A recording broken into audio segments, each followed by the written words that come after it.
napakakapal din ng quality at waterproof din. Ayan o, yan yung quality niya guys. So, ganito na nga guys, kapag nakasukbit na sa bewang natin itong Otohe belt bag, kita nyo naman, napaka-compact. Mura pero quality at waterproof ba na belt bag ang hanap nyo? Well, itong Otohe belt bag or crossbody bag ang maire-recommend ko. So, ito nga yung ginagamit natin guys pag nagbo-vlog tayo, pumunta tayo ng kasa. Kasi lahat ng kakailanganin ko, nagkakasya na talaga dito. So, dito sa first, yung nilalaman nito guys, ayan, kita nyo naman. Sa zipper pa lang, napakaganda na ng zipper guys. At the same time, ang quality hindi mo akalaing napakamura. So, nandito yung ating earphone. Ayan, kasya yung ating earphone guys. Then, spacious pa yan kung gusto mo pa mapaglagyan ng coins or depende na lang sa inyo. And then, sa ikalawa nating packet, ito yung ikalawang packet guys. Napakakapal din ng zipper, hindi basta-basta. Ayan, masisira yan. Nandito naman yung ating power bank. So, hindi mawawala yung power bank natin. And, syempre, yung ating maliit na suklay. Dito naman sa third packet guys, kita nyo naman kung gaano siya ka-spacious. Kasya dito yung dalawang cellphone. Ayan.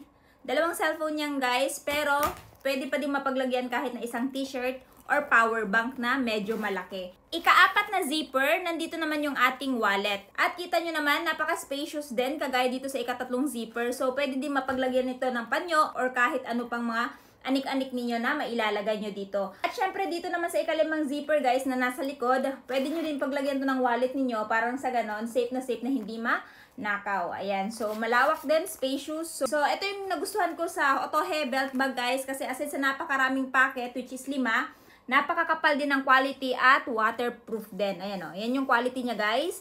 And then dito naman sa strap, napakakapal din at adjustable din tong strap niya guys. So depende na lang sa inyo kung gusto nyo maluwag or hindi naman kaya yung mahigpit dyan sa bewang ninyo. At sa buckle naman, napakakapal din. So, ito yung buckle niya guys.